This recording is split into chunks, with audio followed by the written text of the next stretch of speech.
Good evening. I'm Jean Wu, and this is Eyewitness News. Breaking news from the battlefront today. The confrontation between the Russian Second Army and the German Eighth Army, deemed as the Battle of Tannenburg, comes to a close today after 4 days of intense combat and tactics. It seemed that the Russians had a stronghold and victory in this war, but ultimately the Germans turned the tide. I'm sure the question on everyone's mind today is, what happened? What changed? Denise Hahn is on the scene right now to give perspective on the battle. Denise? Thank you, Jean. I am here at the site of a devastating loss for the Russians right now.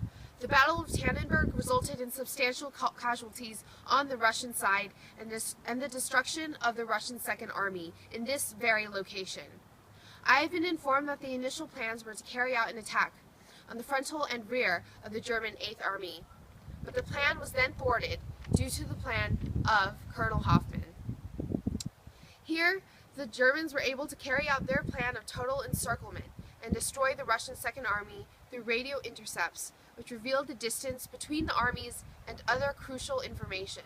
The lack of organization of communication between the Russian First Army and Second Army was one of the main downfalls of the Russian army. A quarter of these Russian soldiers were sent to fight without the aid of weapons, and a majority failed to have been trained properly, resulting in this horrifying bloodbath. Here, the Russian army ultimately lost 250,000 of its men in this battle alone. Internally, Russia seems to be suffering conflicts as well, leading to the speculation that perhaps we will not see Russia in this war much longer. This has been Denise Hahn on location. Back to you. Thank you, Denise. Initially, there was hope for the Russians, but as you have seen, their comparatively low industrialization rate broke through the facade of sheer numbers to give Germans their biggest and most complete victory to date.